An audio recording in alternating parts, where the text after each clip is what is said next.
YouTube. I'm the Bearded Brother, and today we're taking a look at two of the market's most popular and desirable duty grade options: the Walther PDP and the GLOCK 19X. If you're not already subscribed to the channel, I'd ask that you pause the video now, scroll down and take a look for that subscribe button, and once you found it, go ahead and give that a click for me. I do appreciate it. And without further ado, let's get straight into the video.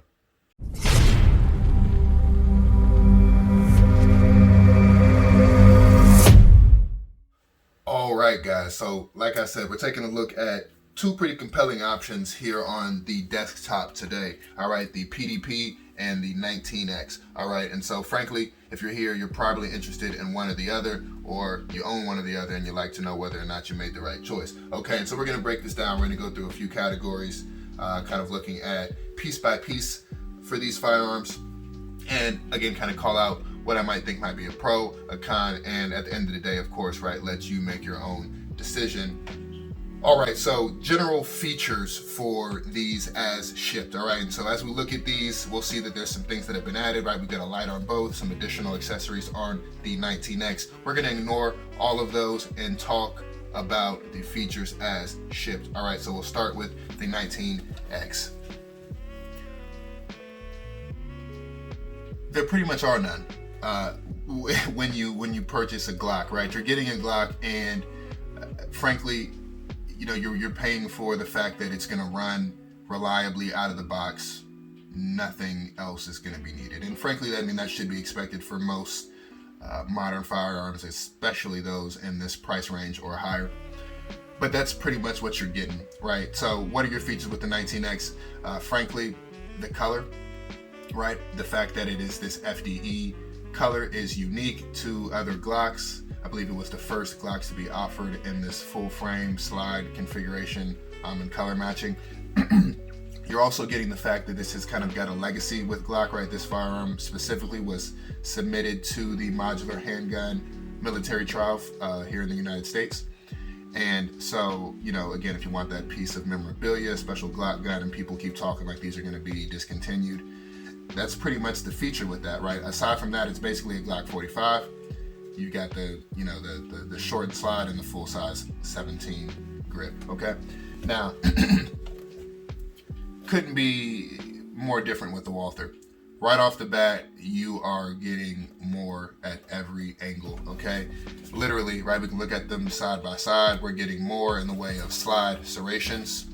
We are getting an optics ready cut. All right, and right, we can pop that plate out. Now, of course, I've added that on the Glock, but that, of course, was not a stock option. You're getting, of course, like I mentioned before, pretty similar sights to the Glock.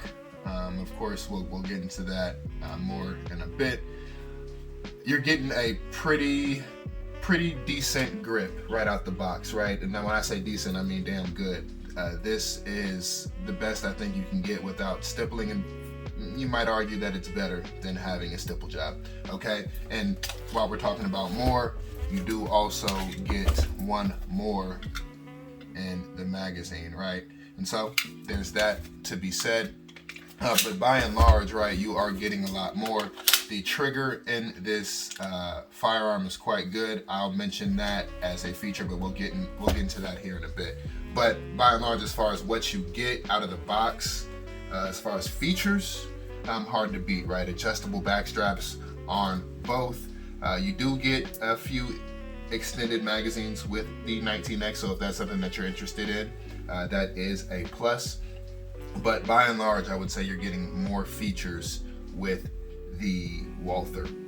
The first thing that we'll look at will be sights, okay? And this is quite the comparison because I've made adjustments to the sights on this Glock 19X, and B, these two firearms will actually accept the same sights.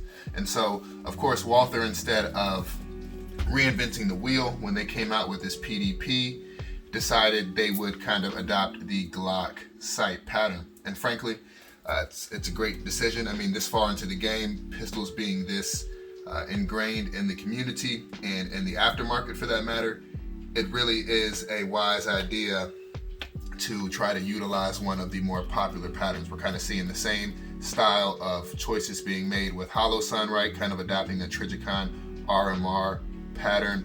Same thing again with Walther, kind of taking that footprint for the Glock. Now, one thing to note, they are not the same out of the box. Now, the footprint, of course, right? They'll fit on the same size sights, right? Same footprint, of course. But the sights themselves are not the same. And actually, the Walther is elevation and windage adjustable out of the box. All right, so that's a plus. Okay, and so again, they're polymer sights. Most Glocks are going to come with polymer sights. Now, the 19X, of course, comes with the GLOCK night sights. Those night sights are metal. They're kind of pot metal. They're not really the best quality, and so of course I've upgraded mine to Ameriglows. You know, with the Glock, and while we're on the topic of sights, the sights that a Glock ships with are typically trash. And I say typically, I mean all the time. You know, you either get the plastic polymer sights or you get the GLOCK night sights, which are better than the polymer option, but still leave much to be desired when compared to a more premium option like Ameriglow or Trijicon. Okay, and so for both of these, I would be a proponent in saying you should upgrade the sights. The Walther PDP, as configured, we can see it's just a 3-dot white sight picture. Okay, and so that's how you would line that up. Of course, visibility is going to be fine, but you're not going to have that tritium. That's a discussion for another time, whether tritium is a must or not. Neither here nor there.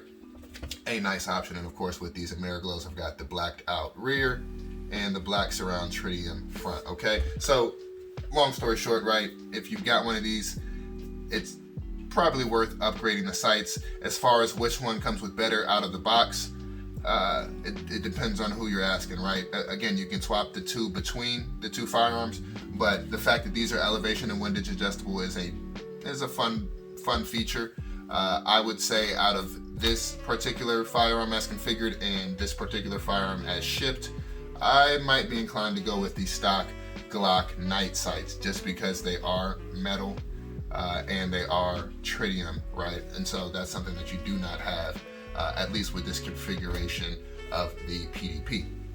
Okay, so moving on to the next topic. All right, this is one that I've taken a position on previously in my PDP review. The slide release. Okay, so we'll start with the Glock.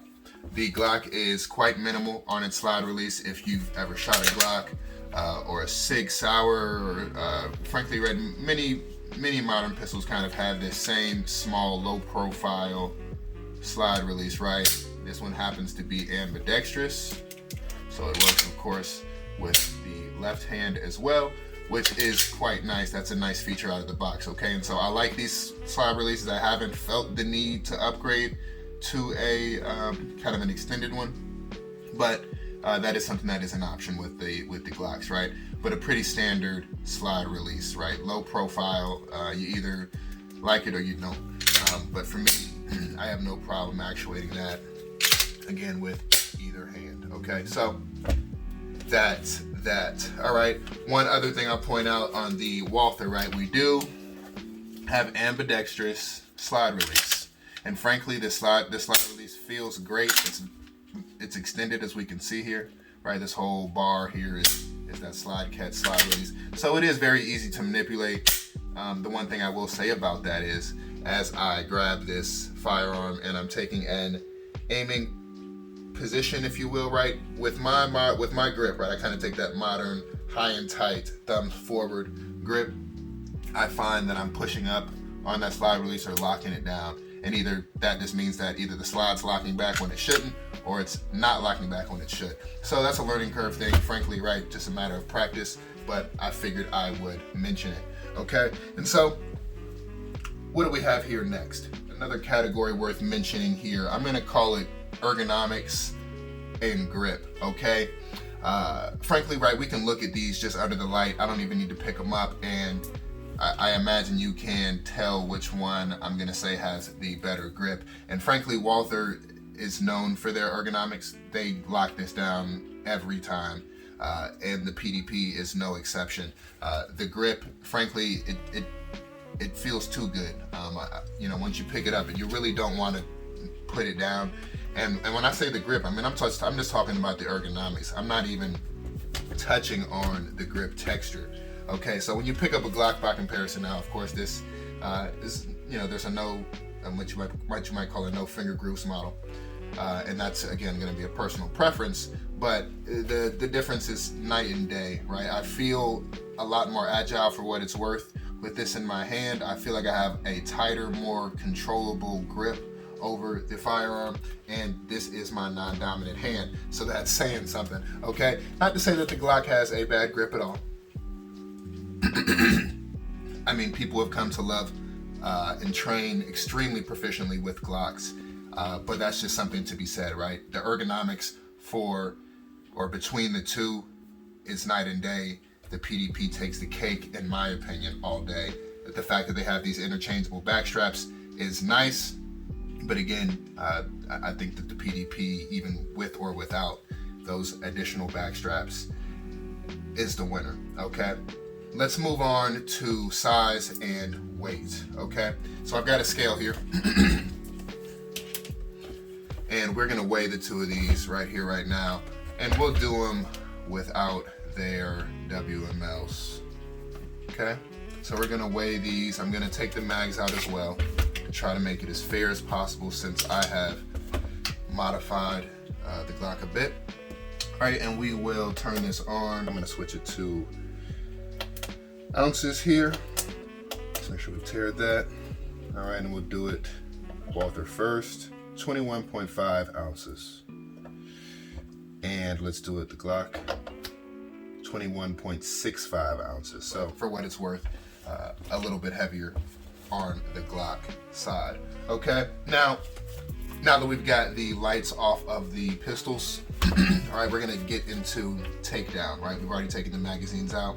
Let's take the pistols down and get into the takedown process. This is something that you should do from time to time. If you're at least shooting your pistol, you should be cleaning it. Okay? And so I'm gonna of course make sure that it's empty. We know that it is at this point. And I am gonna take that, and of course with the Glock, you kind of gotta pull that back a little bit. Pull that trigger, slide that slide off, okay? And that's the basic takedown, of course, for your Glock. Simple enough, pretty straightforward once you've broken that down. All right, now the Walther, a little bit different, but not so much, all right? More or less the exact same process, except you don't have these tiny tabs. You've got a little bit more to pull down on, so I do like that. And then once it's broken down, right, it's pretty much the exact same process, and taking that down as it would be with any modern strike and fire pistol. Okay, and so if I had to choose one of the two, I'm gonna say that the Walther feels a bit better on the takedown, but frankly, right, it's a personal selection. All right, and so with that being said, right, we're gonna kind of get into the variables, right? Look and price. Now, frankly, I think it's kind of there's a camp of people that love the way that the Glocks look. Personally, I don't think that they're the most aesthetic option, right? They're certainly not the prettiest gun. It's kind of like a block of wood, right? And you've got to do some stuff with it to kind of make it special, right? Swap the slide, add an optic, do some stuff with your grip, so on and so forth, right? And so I knew that when I got into it. But as far as looks, right, the Walther is killing the game right now. This is a good looking piece of metal. I don't know what else to tell you. The slide serrations, the grip frame, or the shape of the frame itself, add on the fact that we've got this tetrahedron or tetrahedronal pattern on it. It just looks really good. And then the fact that, I mean, even Walther's markings to me it just all comes together. The Glock, not so much, but again, you get the FDE, so there's that. As far as price, again, pricing is variable at the moment, being that we're just after the election. That being said, that I'd say that they're pretty comparable in price. Okay, so both of these sidearms came to a bit over $700. after taxes and fees, okay? And so let that say what it will. Of course, the prices are going to vary based on when you're watching this video and the demand at the time, but neither here nor there. That is something to be said. All right, and so with all that being said, guys, you know, frankly, I've put a lot out on the table. If I had to choose one, which would it be? You know, frankly, that's a hard decision for me to make, and I don't want to do the cliche thing and have you guys make that decision for yourself. What I will say is, I own the 19X, and the PDP was lended to me for a period of time. I want one of these PDPs. I plan to own one. I don't know if it will replace the 19X, but it'll certainly share a place next to it, right? And so, which one would I have? Yes, I'm the bearded brother. I'm gonna go ahead and get up out of here. I'm gone.